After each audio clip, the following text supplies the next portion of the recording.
One quiet afternoon, I was sipping a hot cup of coffee and listening to a melody playing from my beloved old record player. Suddenly, a violent heart attack struck, sending me crashing to the floor. One hand clutched my chest, the other raised desperately, like a man standing at the very threshold of death, pleading for help. In that moment, I believed my son would rush to me, hold me, grab my medicine, or call an ambulance to fight for every second of my life. But no, instead of saving me, he coldly pushed me into the room, cut the telephone line, and with it, my final hope. He wanted to stage a false scene, that I had died from a heart attack, so he could take all the inheritance for himself. A cruel scheme, even though one day it would have all belonged to him anyway. 3 days later, with arrogant confidence, he walked into the room, whistling as he went, his steps bouncing with pride. But in that instant, his eyes widened, his jaw dropped in shock. Because standing before him was me. I looked him straight in the eyes, my voice calm yet heavier than stone. My heart is still beating, but the love inside it is already dead, son. And now, it is time for you to pay the price for what you've done. Before we continue the story, please support us by subscribing to the channel, leaving a comment with your thoughts, and don't forget to like the video so you won't miss the next unexpected turn of events.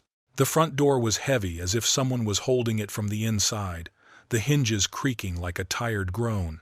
The sound echoed in my chest, making my already fragile heart beat faster and faster. 2 weeks in the hospital had drained my energy, turning every step into a battle. Not only was my heart weak, but my soul was also worn down by pain and betrayal. My fingers slipped from the key twice, cold sweat dripping down my palm. I had to lean my shoulder against the doorframe, take a deep breath to regain my balance, and then turn the final turn.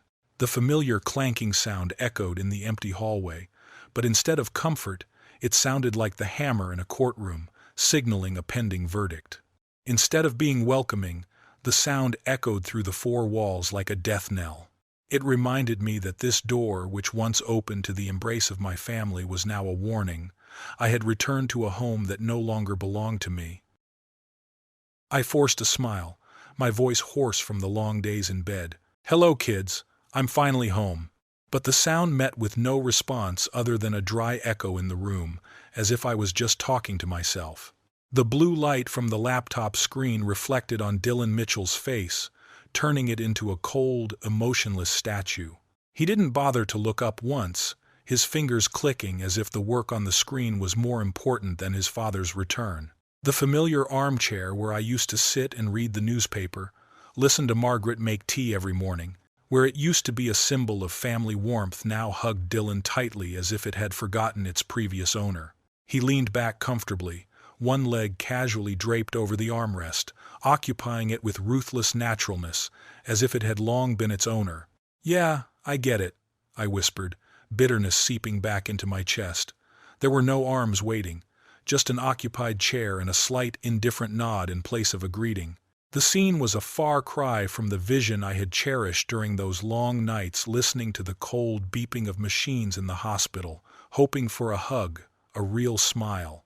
The smell of cold leftover food in the kitchen mixed with the smell of hot plastic from the laptop, a harsh, unfamiliar smell. It had completely replaced the scent of morning tea and the smell of polished wood that Margaret had kept as the soul of this house. I stood there, shaking and tired, suddenly realizing a cruel truth. This house no longer had a place for me. Vanessa Mitchell emerged from the kitchen, her hands still smelling of soap, wiping hastily on a dish towel. Her eyes swept over me as if I were a casual visitor, barely holding a heartbeat. "Hey Harold, you look better." Her voice was soft, but lifeless. Her smile was paper-thin, forced to the point that it made the already cold room even colder. It reminded me instantly of the hospital coffee I'd drunk to get through the long nights, bland, tasteless, and never enough to warm me. A heavy silence fell after that sentence, as if each syllable had been carefully considered to maintain an invisible boundary. The silence itself betrayed more than any words could. I put down my suitcase and discharge papers, my eyes scanning the room that had been my domain for 37 years. On the mantelpiece, the photo frames that had captured Margaret's smile and the laughter-filled birthdays had disappeared. Only the lighter patches of wall remained, like faint scars that proved that memories had been mercilessly removed. The bookshelf opposite now no longer held the photo album, the diary, or the books Margaret had marked with dried flowers. Instead, they were replaced by brand-new hardcovers, arranged in a cool color scheme. Beautiful, harmonious, but soulless. A fake display rather than a memory. I stood in the middle of that room, which had once been the heart of the family, now as strange as a model apartment. And in that moment, I understood. My home had not only been taken over physically, but its soul had been replaced as well. Even the old lamp Margaret had happily brought home from the flea market, laughing and saying it was ugly but warm, was gone. The dim yellow light that had once lit up the cold winter nights when the whole family gathered to tell stories had been replaced by a cold, pale white LED light like in a laboratory. I glanced around the room, the unfamiliar spaces cutting into my heart. Where were my belongings? The evidence of a lifetime, once arranged by my hands, once associated with irreplaceable moments, had now disappeared without a trace, as if they had never existed. Vanessa shrugged, her voice as light as a breeze but containing a hint of coldness. "We're just cleaning up, Harold. It's a mess." Her eyes deliberately avoided me, not daring to touch the panic and anger that was flaring up on my face. It was that sweet, hollow tone again, the way she used to soothe but actually cut off conversation, as if all my feelings were just a nuisance not worth considering. Clutter? The word fell on me like a dull knife, cutting slowly. To them it was clutter, but to me it was a lifetime. Memories accumulated over the years, pieces of Margaret, of me, of a family that had once been real, all wrapped up in one casual word, as if it could be swept away with a single sweep. Dylan finally looked up, the blue light from the laptop screen still etched on his cold face, as if he had just finished calculating the value of his own father's assets. "Dad, we need to talk about the future of this house," he said, his voice so calm it was creepy. Each word fell out as if I had long been excluded from that future. I didn't respond right away. My feet dragged heavily toward the garage, my hand unconsciously touching the surgical scar that was throbbing under the bandage. Each movement was a reminder. I was alive, but also a sharp, repulsive stab of protest at the scene I was about to witness, and the scene tore through my chest. This time the pain was no longer coming from the heart surgery, but from before my eyes.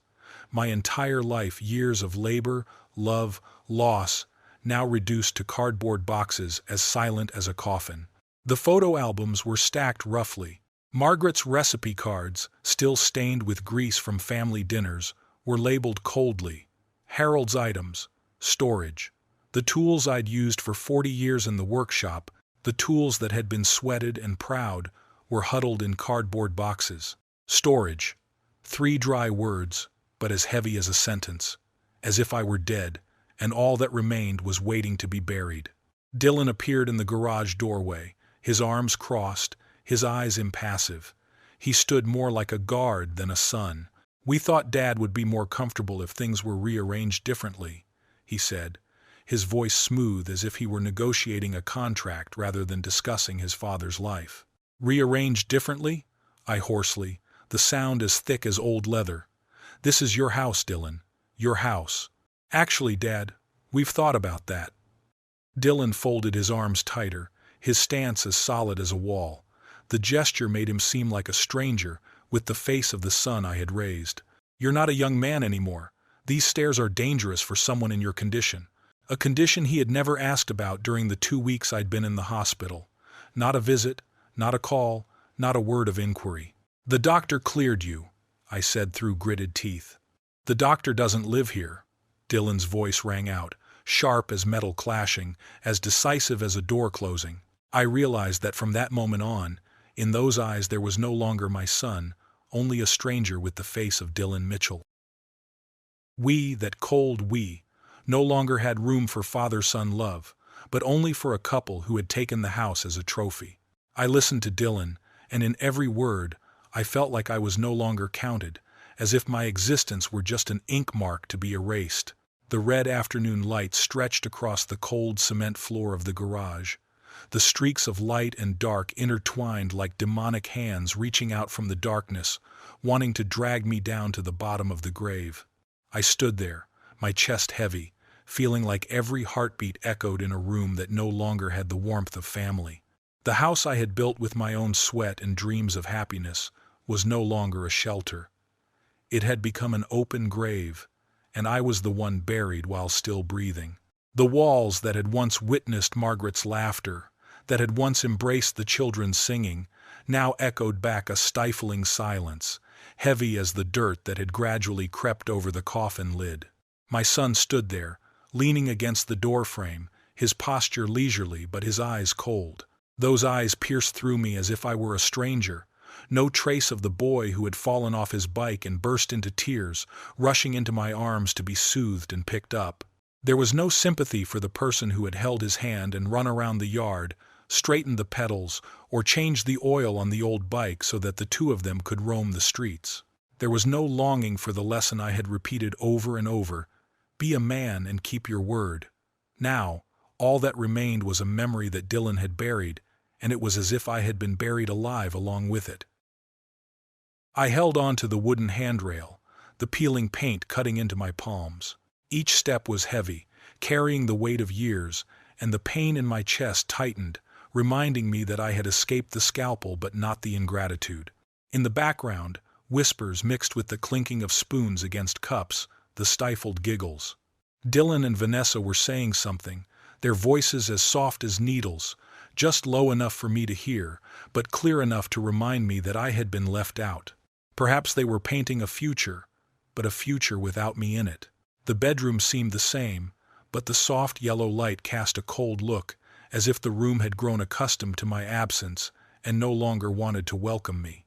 I looked around. The familiar bed was still there, but the sheets were flat as if no one had ever sat on it. From the window, I could see Franklin Cooper on the porch next door, pulling up the awning, a peaceful contrast to the quiet storm in my house. There were still a few frames on the nightstand, but the ones with Margaret were gone. The smiles that had once lit up the room were replaced by a dusty void. I sat heavily on the mattress, the crumpled discharge papers in my lap, a fragile reminder that I had been given a second chance. The sounds from below echoed clearly, the clanking of dishes, the television playing a funny show, and the sporadic laughter. It all blended into a cozy family picture, but one that was missing me, missing to the point of being bare. Dylan's footsteps echoed across the wooden floor, steady and indifferent. He passed my door, paused for a moment as if considering, then continued on, leaving a heavy silence behind him, a nod to my invisibility. And then, a soft click sounded like a sentence. The bedroom door closed me in the darkness, making me a stranger in my own home. I woke up, my chest heavy as if a boulder were pressing down on it, each wheezing breath dragging through it like 100 sharp knives. The digital clock was flashing 7:30 in the morning, but the light coming through the white curtains was so harsh it hurt my eyes, as if the whole room was exposed to hospital lights rather than the morning Sunday.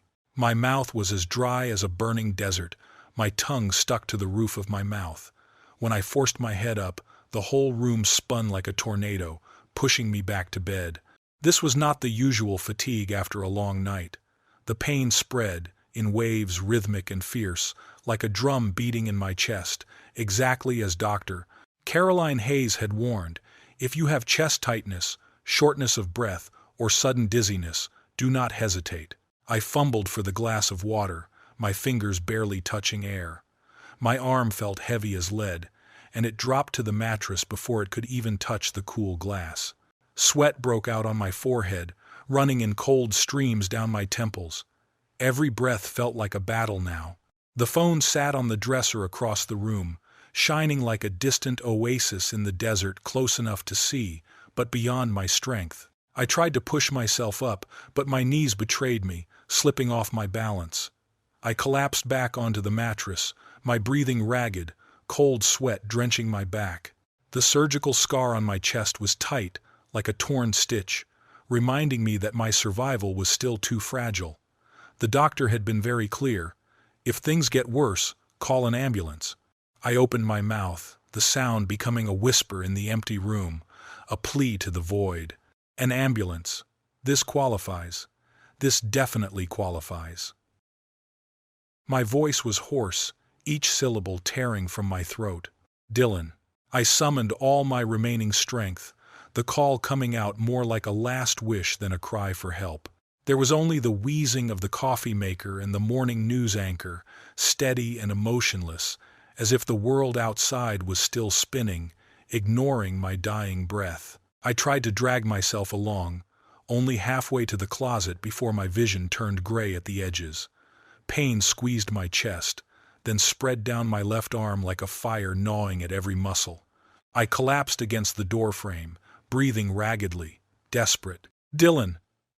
This time I summoned all my strength, the scream tearing at my throat. Below, I heard footsteps, leisurely as if there was no urgency. Then his voice echoed from the foot of the stairs, indifferent. "What's wrong, Dad? What's wrong?" The question was casual, as if I were calling it to change a burned-out light bulb, not to call for help as my life was fading. "Dad's condition is bad, very bad. Call an ambulance," I screamed. There was a long, suffocating silence. I slid down the wall, sat on the floor, and stared at the phone that was still out of reach, a world away. The mirror of the closet showed a haggard old man, eyes bloodshot with fear, hair matted with sweat, body trembling, nothing left of the man who had once carried his son on his shoulders. If Margaret Maggie had been alive, she would have dialed 911 at the first cry, holding my hand and whispering, "You're not alone." But now, my son, my only flesh and blood, stood downstairs, silent as a stranger. The pain coursed through my chest like acid.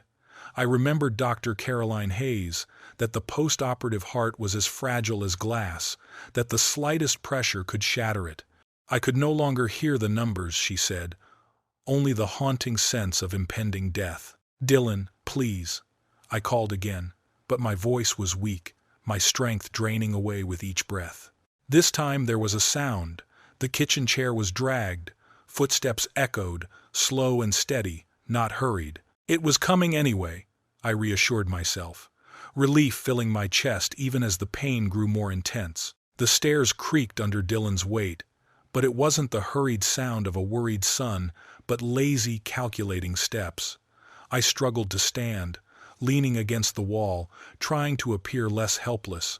"Dad," he said, his voice tinged with a hint of false concern, the kind reserved for a neighbor's sick cat. "Come in, hurry." The door swung open, the hinges screeching. Dylan stood there, hair disheveled, pajamas still on, eyes unwavering and cruel. He watched me slumped against the wall, sweating, face twisted in pain, but his expression was as calm as if he were observing a broken appliance. "What's wrong?" His voice was indifferent, as if nothing had happened, as if a man wouldn't call an ambulance unless he was dying. "Call one quickly. I feel bad." Dylan stepped in, his eyes scanning the room with a distant air. He observed more than he reacted. Then his eyes stopped on the phone, before turning to look at me. He smirked slightly, his eyes cold. "No, Dad, I won't call." The words came out slowly, firmly, like a death sentence read on the spot. "What are you talking about? I could die," I cried, my voice cracking. He passed me like a chair. His hand snatched the phone, shoving it into his pocket with practiced ease, like a practiced thief. "Maybe that's better." My ears rang. The room was silent, save for my own ragged breathing. I stared at my son, the son I'd taught to throw baseball, bandaged his kneecaps, paid for his college education. But now, standing before me was a stranger with the face of Dylan Mitchell. "Dylan, what?" The pain in my chest was more intense, but now it was not just a betrayal of the heart, but a rupture at the core, the place where father and son's love once resided. "I'm old, sick. This house is worth $300,000, and Vanessa and you have plans." He spoke evenly, as if he were discussing the weather, as if my life were just a number. The plan did not include raising a cripple. Cripple? The word cut deeper than any scalpel. I am your father. My voice caught, fading like a final breath. I am a burden. Dylan said the two words coldly, then turned away. His slow steps, the sound of his slippers on the wooden floor, closed the obituary. I sat there, my heart wrenched by the pain and broken by the cruel truth. My son had chosen to mourn his living father. The room was thick. Only my ragged gasps echoed, as if the four walls were closing in, squeezing every breath. I stared at my son, Dylan Mitchell, the only son I had ever devoted my life to, from the time he was a baseball pitcher, scraping his knee and having me bandage him, until I had toiled to pay for his college tuition. But now, in those emotionless eyes, I no longer recognized the child from that day. Instead, before me was a stranger wearing the face of my son. Dylan, what is this? I gasped, my voice breaking, as if blocked by the pain that was squeezing my chest. The pain was no longer simply coming from my surgically operated heart, but it seemed like something deeper, more fundamental within me had broken. Dad's old, sick. This house is worth $300,000, and Vanessa and I have plans. He spoke in a flat, indifferent voice, as if he were commenting on whether tomorrow would be sunny or rainy. Sick person? The two words echoed in my head like a blunt knife, not bloody but leaving a wound deeper than a surgical blade. I am your father, I whispered, trying to hold on to the hope that blood still mattered. He spoke directly, coldly. You are a burden. Each word was like a hammer, slamming the door shut on what was called a father-son relationship. Dylan turned, striding leisurely like a victor, the sound of his slippers on the wooden floor like the sound of dirt being filled into a grave. And then he said the last sentence, cold as a verdict. The burden will take care of itself. His shadow disappeared behind the closed door, leaving me alone in the room that now resembled a judgment room, a death sentence without judge, without jury, just read out by my own son.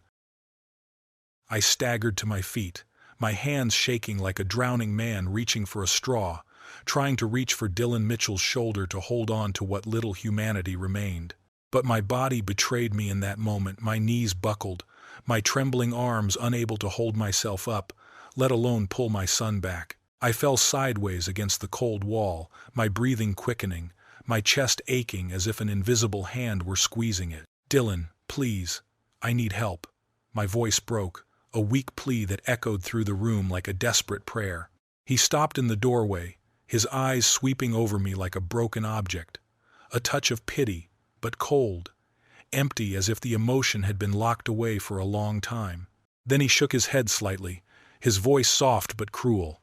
No, Dad, you need to accept reality. The door slid shut, the light from the hallway narrowing to a thin strip before being swallowed up. Then came the cold click, not just locking the door, but my last hope. Dylan! I gathered the last of my strength, pounding my fist against the wood. The dry sound rang out, so faint I wasn't even sure the other side could hear it. Open the door. What are you doing? You can't. The words faded into a ragged breath. The footsteps retreated, each rhythmic beat echoing on the wooden floor, distant, cold. They merged with the familiar hum of the coffee maker in the kitchen, the clink of spoons against cups, as if all that had just happened was just a small disturbance in his morning routine. And I, left in the dark room, with the locked door and four cold walls, felt for the first time what it was like to be imprisoned in my own home. I collapsed against the door, the pain in my chest now merging with another invisible wound, the pain of being made a prisoner in my own home by my own flesh and blood. Dylan Mitchell, the son I had once protected, had just sentenced me to death, not with a fist, not with blind anger, but with a cold, calculating, nonchalant way of swatting a fly. The once familiar room had suddenly become a standing coffin. The four walls seemed to thicken, squeezing my breathing, forcing me into a dark corner with no way out. No phone, no keys, no one to trust. Meanwhile, downstairs, the sounds of a normal morning continued. The hum of the television, the hissing of the coffee maker, the tapping of spoons on cups. All of it blended together into a fake family soundtrack, the backdrop for a play in which the father role had been erased. I pressed my ear to the door, hoping to hear a flash of conscience, a moment of regret. Instead, I heard Dylan's voice, deep and content, discussing something with Vanessa Mitchell. Then her laugh rang out high, cruelly clear, like shattering crystal. A sound that should have brought life back to me and froze my blood. The surgical scar burned like fire, licking at my flesh and bone. All the surgeries, the expensive drugs, the advanced machines used to keep me alive. For what? To let me slowly die in my own bedroom, abandoned by the people I once called family. But this old heart still beat, hoarse and stubborn. I was not dead, and I would not let Dylan's plan be an easy path. I had survived 68 years, 2 wars, the death of Margaret Maggie Mitchell, my beloved wife, and now the betrayal of my own son. I would not yield. My eyes fell on the window. From there I could see Frank Cooper, my neighbor of 15 years, the man who waved from his porch every morning, the man who had asked after me only a week ago. If I could only get his attention, maybe I could still survive. I dragged myself across the carpet, the fibers scratching at my fragile skin. Every step was a battle, sweat salty in my eyes, but I did not stop. My hand finally touched the glass. The coldness of it penetrated to my bones, making me shiver. But outside, the morning light was bright like a promise. The world was still there, and I had to cling to it. I looked down the familiar street. The morning paper was still neatly laid out on Frank's doorstep. I imagined him coming out soon, steaming coffee in hand, his hair tousled in the morning sun, completely unaware that just across the wall, his longtime neighbor was struggling between life and death. All I had to do was survive long enough to get his attention. Just a look, a signal. All I had to do was refuse to let Dylan Mitchell make my departure an easy one. The pain in my chest was like a vice, but my son's betrayal gripped my soul even tighter than cold steel. After Dylan Mitchell's footsteps faded, the room fell into a thick silence, a silence that was as silent as the death that lurked behind the door. I slid back along the wood, huddled on the floor like a pile of forgotten clothes. The rug under my hand, the one Margaret Maggie Mitchell had chosen during their 3rd year of marriage, was frayed against my palm, reminding me of her bright eyes and her laugh as she said, "This isn't the prettiest, but it warms the house." Now that warmth was a thread-thin memory. How did it come to this? Where had the boy I raised gone? Images flashed through my mind like a broken movie. A 7-year-old crying because he had crushed a spider. Then the first hit in a junior league. He held me so tight my ribs cracked. "You see? I did it." The cheers of years past were replaced by the icy verdict, "You're a burden." My chest felt like it was being squeezed by a vice. Every breath was a battle. The pain shooting down my left arm was burning. The doctor's words shattered in my head. Any sudden symptoms, don't wait, could be fatal. Death exactly what Dylan expected. "Does he really want me dead?" I whispered, barely audible. I tried not to let the venom of doubt spread, but the thought of being a burden trickled down like a drizzle. Would my calls from the hospital have a pleading tone that made people want to run away? Would I accidentally hold on to them too tightly when I spoke of loneliness? The line between physical and emotional pain was blurred. The two of them together, a heavy mass, weighing down everything I believed in about love, family, and human decency. The lawnmower hums in the distance, an ordinary Tuesday morning still going on. The world outside is brutally calm, as if there are no walls pushing out the rot inside. I force myself to hold on to the rhythm of my breathing. Inhale, exhale, inhale, exhale. Each cycle is a defiant declaration. I haven't given up. This isn't post-surgery recovery, this is survival. The morning light cuts long rectangles across the floor. From this vantage point I can see Frank Cooper's house, the neat rows of vegetable beds, the hemp-tied tomato stakes, all as neat as He Island. Last week he was standing on the porch asking me, "Is Harold okay? Need me to get you anything?" Little does he know that today, just on the other side of the wall, I'm locked in my own bedroom by my Mitchell. I pressed my palms into the carpet and pushed myself forward. It was only a few inches, but it felt like I was crossing a desert. Every step was a stab in the chest. The scar stretched taut under the bandages, reminding me that I had escaped the scalpel but not the human knife. I used the foot of the bed as a support, my chest against the edge of the dresser, and crawled on. The window was about a foot away, maybe 4, but it was ahead, the only direction left. The window latch had been painted over for years, stuck as if on purpose. My trembling fingers pried it open. Sweat ran down my temples, stinging my eyes. "Don't let go," I told myself. I yanked the latch, popped open with a metallic groan, and the morning air rushed in, cool and refreshing like a drought-stricken spring. Frank's garden opened beneath me. Bright red tomatoes, plump bell peppers, moist brown soil. He was kneeling in the middle of the bed, wearing an old university t-shirt and canvas gloves, carefully turning over the leaves to look for worms. "Frank!" I called hoarsely, my throat raw from 2 weeks of intubation and a morning of panic. "Frank, help me!" He looked up, squinting in the sun, holding his hand over his forehead to see better. When our eyes met, I saw an instant flash of understanding. "Harold, what's going on?" "Call an ambulance. Now. I'm bad." Frank dropped his tools, jumped to his feet, and brushed dirt off his knees. "Should I run over?" "No. I'm locked in. No phone." Each word felt like a knife in my chest. I couldn't tell him about Dylan and Vanessa, not now, not from the window. I just needed help. "Locked in my bedroom?" The question hung like an indictment. I swallowed. "The door is stuck," I lied, hating myself for still protecting my son even now. "Please call. I think it's the heart." "I'll call now. Wait for me." Frank turned and rushed into the house, the quick stride of someone used to handling emergencies. 15 years of teaching had trained him to respond. Help first, ask questions later. I grabbed the window frame, leaning out as far as my exhausted body would allow. The cool air rushed into my lungs, much more pleasant than the oppressive atmosphere of this cell. Through the kitchen door, I saw Frank's phone pressed to his ear, his other hand gesturing decisively to the dispatcher.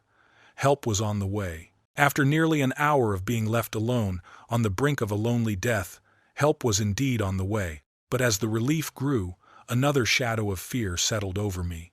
When the paramedics arrived, would Dylan let them in? Or would he build another prison of lies, pretending that I was confused, that the door was unlocked? Smooth face, professional tone, the kind of man the authorities would trust. "I heard," Frank called from the back door.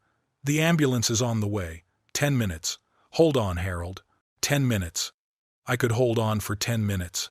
I had to hold on.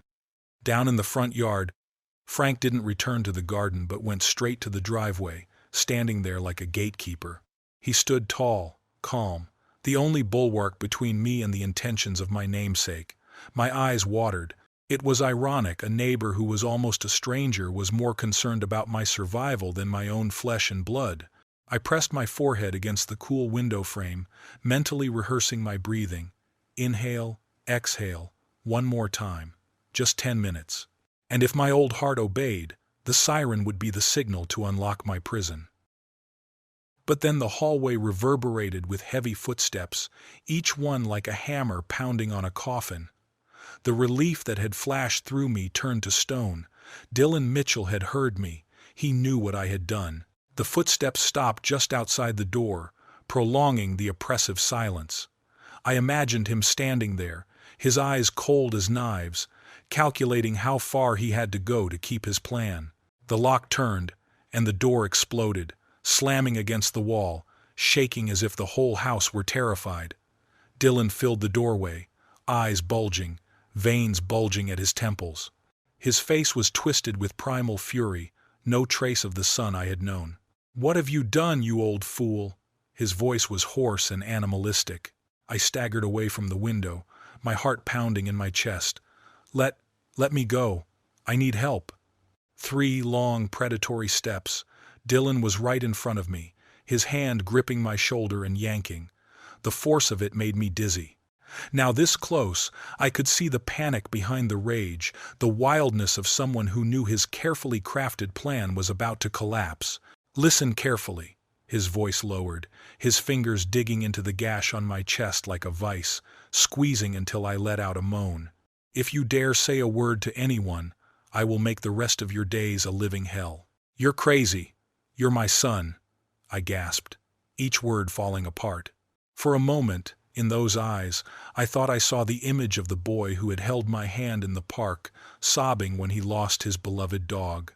But the image vanished immediately, replaced by a stranger, eyes bloodshot with greed. I am your son, the one who has waited so long for this day of inheritance. The words came crashing down, unstoppable. Do you know what it feels like to see you clinging to life, while Vanessa and I struggle, living in this house like welfare bums? A violent shove threw me onto the bed. The mattress bounced back, my back hitting the wooden sideboard, my teeth grinding in my mouth, the incision throbbing as if it were being torn open again. Above me, Dylan loomed like a ghost, his face dim in the light but clear enough for me to see. He was no longer my son. The relief boxes? I struggled to catch my breath, my voice breaking. This is my house. You never asked for rent, not once. Because you wanted us to be dependent, to keep us trapped. His voice suddenly roared, echoing in the room like a lunatic. But guess what, Dad? I found a way out. We found a way out. The word "we" flew out like a knife, piercing my heart. Vanessa. Not just an indifferent witness, but a true accomplice in my father's death sentence. How long? I asked hoarsely, the words falling out like a hushed whisper. How long have you been planning this? Dylan Mitchell laughed, a dry, metallic laugh, devoid of warmth. Since the first heart attack, when the doctors told me you might not make it, and all I could think about was finally getting rid of the albatross around my neck. He walked to the window, his eyes darting, paranoid like a cornered predator. Who did you call? What did you tell them? I said I was dying, because I was dying. No. He spun around, his finger pointed at me like an accusing blade. You lied to them, made yourself the victim, when you were just a stubborn old man who refused to accept reality. The truth is, my son wants me dead. The truth is, you're 70, you have a heart condition, and there's nothing stopping you from moving forward. The mask of professionalism Dylan usually wore to the world had fallen away. His eyes were sharp, the eyes of a predator who had smelled the blood of its dying prey. This house is worth $300,000. $300,000. Do you know what Vanessa and I would do with that money? The way he talked about my death like a business transaction made my skin crawl. This wasn't a moment of weakness, but the man he really was, a man who saw his own father as an obstacle to be cleared away. I can change the will, I whispered, my voice breaking. Leave it all to charity. Dylan's face changed rapidly, ashen white, then red as a fanned ember. His entire body was as tense as a string about to snap. You wouldn't dare. I will. Just try. For a moment, I thought he was going to throw a punch. His arms were flexed, his muscles bulging, his eyes torn between violence and calculation. Then, through the glass, came the sound of salvation, or maybe a death knell. The siren, distant but approaching, tore through the thick air. Dylan jerked his head, eyes wide, pupils constricted like a cornered man. Panic was exposed beneath the facade. How long have you been calling? I haven't called anyone, I said, and technically it was true. Franklin Cooper, my neighbor, saw me in trouble. You're lying. He stopped, because the siren was getting closer, clearly headed straight for this house. I saw his mind working furiously, calculating risks and rewards with the coolness of someone used to weighing benefits. He leaned in close, his breath hot against my face. Listen carefully, Dad. When they come, you'll laugh, say you're confused, think the door is locked when it's not. You'll apologize for wasting their time. Or else. He stressed each word, his voice hissing through his teeth. Your last years will be hell. I control your medications, your meals, whether you see the outside world. Get in my way, and you'll know what true helplessness island. The siren was getting closer, maybe 2 blocks away. Through the window, I saw Franklin Cooper standing at the end of his driveway, waving frantically toward my house. Dylan straightened his shirt, reached up to fix his hair, his movements as practiced as an actor stepping onto a stage. He glanced at the window, practicing his expression. When he returned, his face was different. No longer the predator, but the model son, caring for his aging father. "Remember what I told you? Every word." He walked toward the door, then stopped, turning his head and smiling coldly. "Oh, it was never locked. I just forgot how to open it. Old age is hard for people to understand." The shrill wail of a siren tore through the early morning sky like a knife cutting through the silence. From the window, I saw the ambulance turn into the street, its red and white lights flashing across the lawn, casting Dylan's face in shifting shades of light and dark, sometimes bright red, sometimes pale, revealing the truth and then concealing the lie. My heart pounded. His act had only just begun. The ambulance stopped in front of my house, the hydraulic hiss sounding like an urgent sigh. Red and white lights swept across the lawn and walls, turning the quiet neighborhood into the scene of a life-or-death battle. 2 paramedics got out, a middle-aged woman with neatly trimmed gray hair and a cold gaze, accustomed to emergency situations. Beside her was a younger man, a heavy first aid kit slung over his shoulder. Striding decisively, Dylan Mitchell was waiting. He stepped out quickly, shoulders straight, the corners of his lips pulled up into a forced smile, waving his hand as if to guide an honored guest. But his other hand was clenched, his knuckles white, revealing the panic hidden beneath his mask of filial piety. "You must be mistaken," he said, his voice smooth as if he had rehearsed it by heart. "Everyone here is fine. Dad's a little confused. He's been imagining emergencies that don't exist." The paramedic Rachel Kim, was unmoved. Her eyes swept over Dylan, then around the house, her every move alert. "We're getting an emergency call from this address," she replied, her voice professional but firm. "Cardiac emergency, potentially critical. We need to get to him now." My chest burned with rage, though the pain still squeezed my every breath. He dared to make me look like a confused old man in front of them, even when I was dying? No. I gathered all my strength, my hand pounding on the glass door, the sound echoing throughout the room. "It's me!" I screamed, the hoarse scream tearing at my throat. "Upstairs, 2nd floor, help me!" The 2 paramedics looked up immediately, eyes focused, ears perked to my ragged breathing. Rachel called out, "Sir, are you having chest pain?" "Yes, I'm having severe pain, and I'm locked in a room, and I can't get out." In that moment, Dylan's mask of calm fell. I saw a flash of panic cross his face, his eyes darting as if searching for an escape route. But he quickly regained his composure. "He just messed with the doorknob. He's old, you know. I'll go up and—" "No." Paramedic Jason Alvarez, who was with Rachel, cut him off. His voice was as sharp as a knife, leaving no room for argument. "Sir, open the door immediately. We need direct access to the patient." Dylan was about to open his mouth to defend himself, but Rachel spoke up, her voice now as sharp as the sound of a hammer in a courtroom. "This is not a request. This is a medical order. If you do not cooperate, we will immediately call the police." I saw Dylan's face change continuously, white then red, his jaw twitching, the corners of his mouth twitching. He was like a man stripped naked in a market, each layer of disguise falling away in the flashing light of the ambulance. And then Rachel uttered 4 words, as heavy as a sentence: "Elderly abuse." The phrase echoed heavily, echoing against the walls, echoing into my heart, making the entire hallway sway. Dylan jerked, his eyes wide with horror, as if a cold knife had just been pressed against his neck. In that moment, he understood that all the elaborate lies could collapse in a single breath. "Right away," Dylan Mitchell said, but his feet were still planted on the grass, his eyes darting. Paramedic Jason Alvarez didn't need to hear any more. He raised his radio, his voice firm and cold as steel. "Dispatch, we need police backup at this location. There's a possibility of elder abuse. Family members are blocking access to the patient." The words were like a knife that sliced through the mask Dylan had tried to keep up. He flinched, then quickly stammered, "No, that's not necessary. I'll open the door now." The keys jingled in his hand, the clanking of metal betraying his panic. From the window, I saw his silhouette disappear inside, then the sound of heavy footsteps echoed up the stairs. This time, there was no pretense of leisure.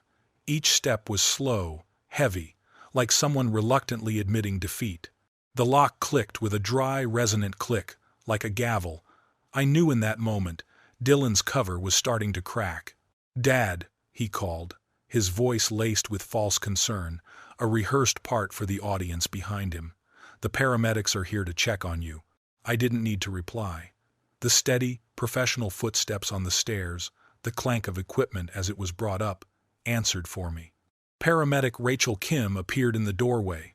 Her sharp eyes scanned the room in a matter of seconds, like a panoramic camera, the sweat-soaked nightgown clinging to my back, the freshly opened door with the marks of the lock, and Dylan's face, tense and unnatural. "Hello, Harold," she said, her voice both firm and gentle. "I'm Rachel Kim. This is my partner, Jason Alvarez. We're here to help you." Rachel. The name made my heart clench. It reminded me of Margaret Maggie Mitchell, my late wife. I took it as a message from afar, that I had not been abandoned. Everything came rushing back like a white storm. The oxygen mask pressed against my face, the strong smell of alcohol, the cold IV lines threaded into my veins. The steady beeping of the monitor, like a fragile drum, signaled that my life was still hanging on.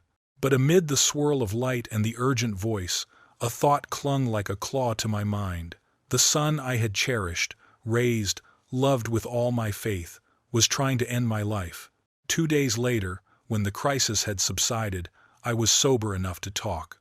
Dr. Caroline Hayes appeared. She was in her 50s. Her eyes were direct and cold as steel, the eyes of someone who had seen hundreds of families fall apart in the emergency room. She was not the type to be fooled. "Harold, you were in critical condition when you were brought here," she said, sitting down in a chair next to my bed. "If we had been any later, we might not have had the chance to talk today. Thank you for saving me." I said it almost instinctively, but there was a terrible weight to the words, because while my son wanted to kill me, these strangers were risking their lives to keep me alive. Dr. Hayes nodded, but his eyes did not leave me. The medical staff reported some unusual details. The door was locked. A family member tried to block access. "Can you explain?" I took a deep breath, then looked her straight in the eye. It was just a misunderstanding between father and son. The moment the words left my mouth, I felt the bitter futility of them. It was as if I were trying to wrap up an entire murder plot in 2 words, but I wasn't ready to lay it all out there. I needed time. I needed a plan. 2 days. 2 days lying on my back under the white ceiling of the hospital room, listening to the monitor beep, beep, like a clock's hands cutting through time and going through my life like a criminal record. I replayed every conversation, every glance, every time Dylan Mitchell dodged a question, every moment Vanessa Mitchell smiled politely and then changed the subject. The fragments came together into a chillingly complete picture. Dylan had not exploded in anger. He had been calculating my death with cold hands for months, maybe years. Nurse Amanda Lee and the nurses came by, their hands on my chest warmer than anything I remembered from home. They asked softly, "Have you had anyone to visit, Harold?" "I haven't," I said, and I kept saying that for 2 long nights. No family? No one important. The bedside phone was as silent as a stone. No call from Dylan. No flowers from Vanessa with a get-well card. There was only the hum of the ventilator and the smell of alcohol, and inside me was a rage that had stopped burning, cooled, compressed into steel. This was no longer a family affair. This was a crime, and crimes must be called by their proper names before justice can decide. Dylan saw me as a cash flow line that had been blocked. $300,000, the number he had muttered like a mantra, was the price he had set for his father's last breath. But he had made a fatal mistake. He had let me live. By the morning of June 13th, I had a plan. Not the blind revenge of a betrayed father, but the disciplined plan of a man who had lived for nearly 70 years and understood what made the world work. Paperwork, evidence, timing, and the arrogance of a man who thought he could not be caught. Dylan was smart, but arrogant. He believed I was a senile old man who would die quietly, or be ashamed to hide what happened in that house. He was wrong on both counts. Dr. Caroline Hayes looked straight at me at the last checkup. "You're doing much better, Harold. Your heart rate is stable, your blood pressure is under control. I can discharge you this afternoon." "Good," I said, the corners of my mouth twitching slightly but not warmly. "I have some family matters to attend to." She paused on the discharge papers. "If anything happens at home, there are social services, senior support groups." "I appreciate it, doctor," I said quietly, "but I can take care of my own family matters." At exactly 2 o'clock, I walked out of Northwest Community Hospital with a small bag of medicine and a heart beating steadily, as strong as a janitor's. The taxi driver talked about the weather, about the football game last night. I barely heard, because my mind had turned to the afternoon, calls to make, papers to file, trials to complete so that when night fell, justice would stand in the middle of my living room. The house looked exactly as it had 3 days earlier, but the air was different. It was no longer a home, it was a crime scene, and I was no longer the victim, I was the prosecutor. The cab pulled away, leaving me standing on the sidewalk, looking back at the brick wall that had smelled of Margaret Maggie Mitchell's cooking. Dylan's car was gone from the driveway. He must have been at work, playing the role of the sensible child. Vanessa's was gone, too, probably at her marketing job. Perfect.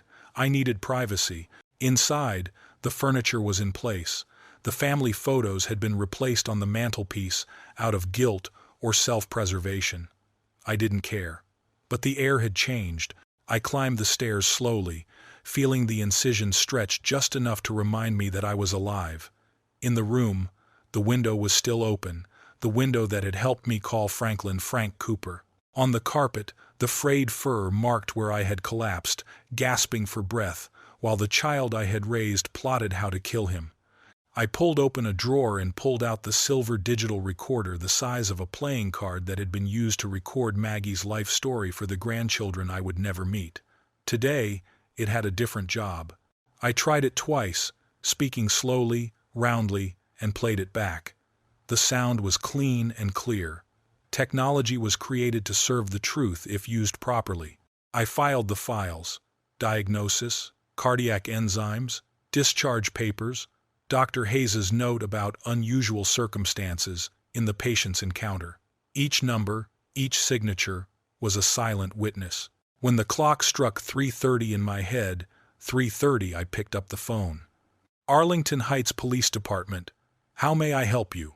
"This is Harold Mitchell. I need to report an elder abuse incident." The dispatcher's voice sharpened. "What kind of abuse, sir?" "Intentional endangerment. Unlawful confinement. My son locked me in my room when I had a heart attack and refused to call 911.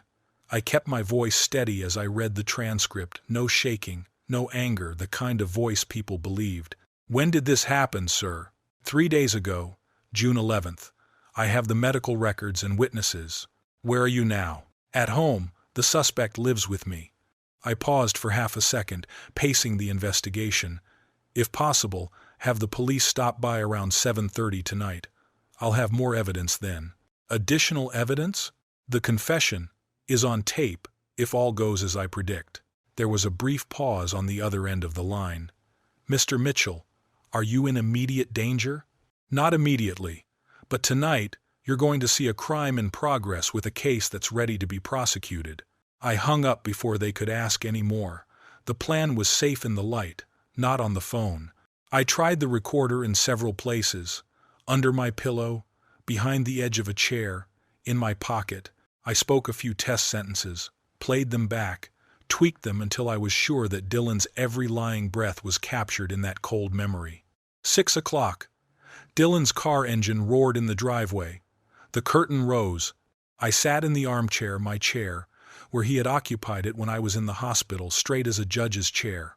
The front door creaked. He stepped into the living room doorway, still in his business suit, the corners of his mouth forming a practiced worry.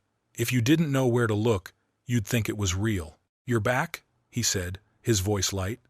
"Where else could I be?" I said. "The hospital says you're stable. How are you feeling?" "Good enough to talk about," I said evenly, as if discussing utility bills. "About inheritance, about patience, about sons who count their father's heartbeats, hoping for a day when the burden will be lighter." A crack appeared in Dylan's mask. His eyes narrowed. A heartbeat fell silent. "I don't understand what you're saying." "You do." I smiled a new smile he had never seen on me before the betrayal. "We both know what you did. The question is whether you have the courage to admit it." Through the window, the red and blue lights of a police car began to sweep across the rooftops of the street, moving slowly, steadily, as scheduled. Dylan followed my gaze, his face pale. "What did you do?" he whispered. I touched my pocket, where the recorder was warming from my body heat, and pressed pause. The evidence was enough. "It's justice, son," I said softly, but each word was nailed to my ear. And perhaps the last lesson a father can teach his son is that lies never stand in the light. At exactly 6:30, the familiar engine of Dylan Mitchell's sedan echoed into the driveway, the steady beat of a drum signaling the end. Immediately after, Vanessa Mitchell's engine died, the car door slammed, the metal sound echoing like a hammer striking down a sentence. The two traders returned to what they thought was theirs, not knowing that the rules of the game had long since changed. The front door opened, the familiar creaking sound, the sound that had welcomed me back after 37 years of hard work. But now, it was only a creepy screech in a house that had been invaded by lies.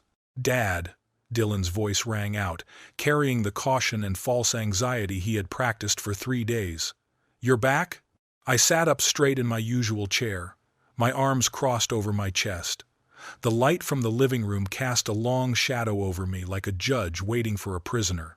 In his shirt pocket, the warm tape recorder pressed to his chest, the tiny red light concealed, patiently recording each accusation. "This is my house, son." Dylan appeared in the doorway of the living room, his business suit neatly tucked in, his professional mask still tightly on. But his shoulders were stiff, his eyes darting like a thief afraid of being caught, scanning every dark corner, every window, as if his instincts were telling him that things were no longer under control. "What were you thinking, leaving the hospital so early?" the doctors said. "The doctors have discharged me," I interrupted, my voice calm as if in everyday conversation. "A clean bill of health." It's strange how an attempted murder can change a man's physical condition so much. Dylan's face went pale for a moment, then red like hot coals fanned by the wind. "That didn't happen. You know that." "I know that?" I smiled, feeling the pent-up power shift of the last 3 days coming rushing out. "Tell me again, Dylan, what exactly happened when you locked me out and refused to call an ambulance while I was dying?" "You're wrong. The door wasn't locked. You couldn't." $300,000. The number dropped into the room like a stone thrown into a still lake. "That's what you said this house was worth. That's what you and Vanessa tried to steal." Effer. Vanessa appeared in the hallway, grocery bags in hand. Her eyes widened at the number, then she retreated into the kitchen, as quickly as if cutting herself off so she wouldn't be drawn into her husband's guilt. "You don't know what you're talking about," Dylan replied, his voice losing its professionalism. A trace of desperation oozed from his voice. "I know exactly." I leaned forward, my gaze boring into his. "I know you've been waiting for me to die. I know I'm just an obstacle to your financial freedom, and I know you're willing to kill to get it." "Shut up," he growled, his voice low and sinister. "Shut up, old man." "Perfect." The recorder had picked up every syllable. "Or what?" I pressed harder, my voice no longer trembling but hard as steel. "Are you going to lock me up again? Or are you going to try to finish what you left undone?" "I should have let you die that day," Dylan growled, his voice cracking. The confession came out, raw, like a slash that had nothing to hide. "Do you know what it was like to watch you cling to life while we were trapped in this house like prisoners, just hoping you'd finally die so we could be free?" A cold satisfaction spread through my chest. Every syllable he uttered was no longer just a word, it was a nail hammered into his coffin of honor. "But I didn't let you die," I whispered. "Because I was a coward. I wanted you dead, but I didn't have the courage to do it myself. I just hoped nature would do the dirty work for me, while I pretended to be innocent." "Innocent?" Dylan laughed, a hoarse, twisted laugh like rusted iron rubbing together. "I've been innocent my whole life. Model son, good student, responsible adult. And what did I get? 42 years old, and still stuck in my father's house, living off charity, waiting for crumbs to fall from the table. So I decided to eat the whole feast. I decided to take what was mine years ago. You had your time, your house, your life, your choices. Now it's my turn." The red and blue lights of a police car reflected off the sidewalk through the crack in the curtains, and a uniformed figure approached. My heart pounded, not with fear, but with the knowledge that the trap had been set. "Your turn?" I stood slowly, my body steady through it all, my eyes fixed on my son. "Let me tell you, whose turn is it now, Dylan?" The doorbell rang loudly, tearing the tense atmosphere like a bowstring. Dylan jumped, his face twisting from anger to utter confusion. "Who is it?" he asked, his voice hoarse. I put my hand in my pocket, where the tape recorder was still warm, and clicked it off. Its job was done. "Justice, Dylan," I whispered, "the one thing you can never control." The doorbell rang, and 3 dry, heavy raps, like a court hammer, echoed down the hallway, tearing apart the air thick with lies. Dylan Mitchell's face fell in a few breaths, from confusion to suspicion to panic. The corners of his lips twitched, his pupils contracted like a cornered animal, sweat beaded at his temples despite the air conditioning. "Dad, what did you do?" he whispered. I, Harold Mitchell, moved toward the door, my heart beating like a metronome. Each step seemed to time the moment of truth. Through the peephole, 2 uniformed figures emerged. A female officer in the rank of sergeant, slim, sharp-eyed. Beside her was a younger male officer with a calm, gentle demeanor. "I'm Sergeant Olivia Martinez," the woman said as I opened the door. "And this is Officer Marcus Brown. We've received a call about elder abuse." "Yes, come in, you two. I have proof." Behind me, Dylan drew in a sharp breath, the sound of someone suddenly realizing he'd walked into a carefully laid trap. Sergeant Martinez scanned the room like a security scanner. The neat living room, the well-dressed son who looked like he'd just seen a ghost, and the father, steady and calm, despite the storm that had just passed. I pulled out the silver recorder and set it on the glass table. The small red light blinked like an eye recording the charges. There's a confession, a threat of violence, and an admission of willful medical neglect. "That's not it." Dylan paused, then stopped when Officer Brown placed his hand just below his waist, a gesture that was enough to remind him. "Listen," Sergeant Martinez said simply. I pressed play. Dylan's voice boomed across the room, clear and sharp as a scalpel. "I should have let Dad die. Do you know what it's like to watch him cling to life while we're trapped in this house like prisoners?" Dylan's face paled as his own words came back to bite him.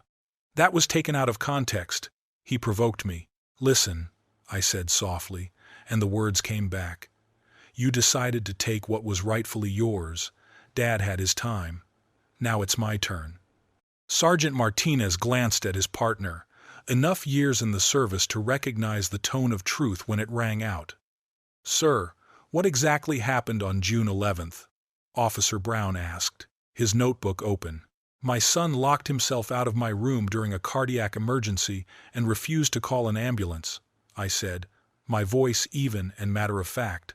"He admitted he wanted me dead so he could take over the house. When I called the neighbors for help, paramedics found the door locked and me in critical condition." "He lied," Dylan's voice cracked. He was confused, didn't understand what was going on. "We looked at the statements from paramedic Rachel Kim and paramedic Jason Alvarez," Sergeant Martinez replied, flipping through his notes. "The transcripts confirm that the door was locked, and a family member tried to block medical access. That matches what Mr. Mitchell said." Vanessa Mitchell emerged from the kitchen doorway, her suitcase clicking silently on the floor. Her throat shook, but her eyes were on the side of truth. "I can confirm, officer. I tried to stop my husband, but he said it would be better if Mr. Harold passed naturally." Dylan spun around, eyes blazing. "Vanessa, what are you doing?" "What I should have done 3 days ago." She looked at me, her voice choked. "I'm sorry, Harold. I should have protected you." Officer Brown stepped forward, handcuffs in place. "Dylan Mitchell, you are under arrest for elder abuse, false imprisonment, and conspiracy to commit harm to a vulnerable adult. You have the right to remain silent," Sergeant Martinez added as the handcuffs snapped shut with a short, heavy click. "Anything you say can and will be used against you in a court of law." I watched as my only son, the boy I had bandaged my skinned knees, taught to throw baseball, and paid for college, was now being read out in the living room where he had opened his Christmas presents. The feeling should have crushed me. Instead, it gave me something I had long been missing: peace. "This isn't over," Dylan screamed as he was led to the door. "I am your son, your only family." "No," I said loud enough for him to hear. "My son would never try to kill me for money. I don't know who you are." The door closed, taking with it the rest of the family I thought I knew. Vanessa stood in the hallway, tears streaming down her face. "I'm leaving tomorrow," she whispered. "The divorce papers. I'll file by the end of the week." "For the best." "For the best." She paused in the doorway. "He wasn't always like this." Greed consumed him. I know. I really did. Somewhere inside that angry, desperate shell was the boy who held me tight after every soccer game, win or lose. But that boy was gone, leaving behind someone I couldn't and didn't want to save. The silence settled in, no longer the empty silence of abandonment, but a weighty silence like the silence after an orchestra finishes its final symphony. For the first time in months, I was truly alone and free. 17 days later, I stood by the window where I had once desperately called for help. In the yard, the for sale sign caught the morning sun, shining like a marker between the rotten past and the new road. The legal proceedings were surprisingly quick. Dylan took the deal: 2 years of probation, community service, a permanent ban on contacting me. The elder abuse conviction would follow him for life, a fitting consequence for someone who forgot that families are meant to protect, not prey. The lawyer sent more transcripts, EMS records, lockout reports, Dr. Caroline Hayes's notes, chilling pieces that sealed the picture of guilt. "Justice has been served," I told the empty room. The words echoed back, soothing somewhere deep inside. The phone rang. Attorney Catherine Kate Miller's voice was sharp. "Harold, the will is complete. Dylan is no longer your heir. The proceeds from the sale will go toward your new life, and the rest will be donated to the Elder Abuse Prevention Society." Good, right. I walked through each room that had witnessed both love and betrayal. 3 bedrooms, a newly renovated kitchen, neat paperwork. The house would sell quickly. I had spent 2 weeks methodically erasing traces of Dylan and Vanessa. Their belongings were in boxes, waiting to be picked up.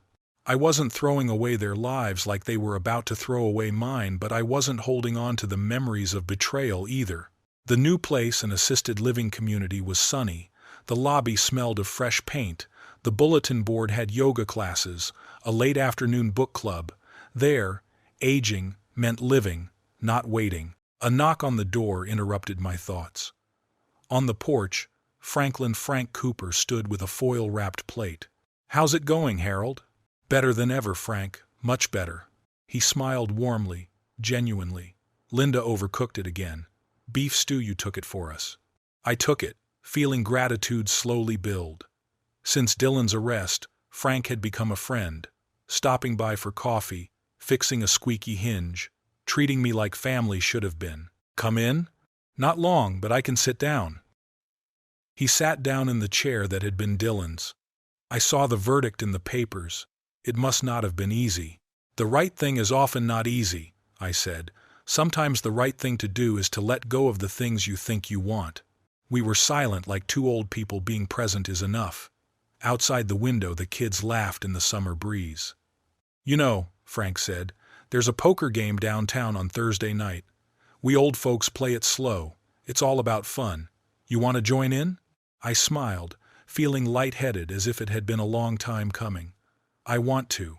When Frank left, I made a circle, saying goodbye to the memories worth keeping and letting go of the things that hurt. In 6 weeks, this place would be home to someone else, maybe laughter, not lies, love, not resentment. The afternoon sun poured through the living room, warming the space where I had fought to live and reclaim something more precious than life, dignity and self-determination. The phone rang again. A message from the senior living director. The apartment is available whenever you need it. Welcome to the next chapter. I texted back, see you, ready to begin. On the doorstep, a red cardinal sat, its plumage glowing against the glass. Margaret Maggie Mitchell, my wife, had once said that cardinals were messengers of loved ones watching. It didn't matter whether I believed it or not, I took it as a good omen. At 68, I chose to begin. Not because I was pressured, but because I understood. Kindness is not the same as surrender. Justice doesn't come to you, you have to invite it in. The house around me was peaceful. There was no more betrayal, only truth over manipulation, courage over cowardice, and an old man strong enough to save himself. Tomorrow will bring new challenges, new possibilities, new reasons to choose hope over bitterness. And today, right now, I am right where I belong, free, vindicated, and ready for whatever comes next. If the story resonates with you, leave a like and tell me what you think. If you want to hear more, click the box on the left. Thanks for sticking around until the end. Phần 20, Hạ màn, Thu tội, Cộng số 8.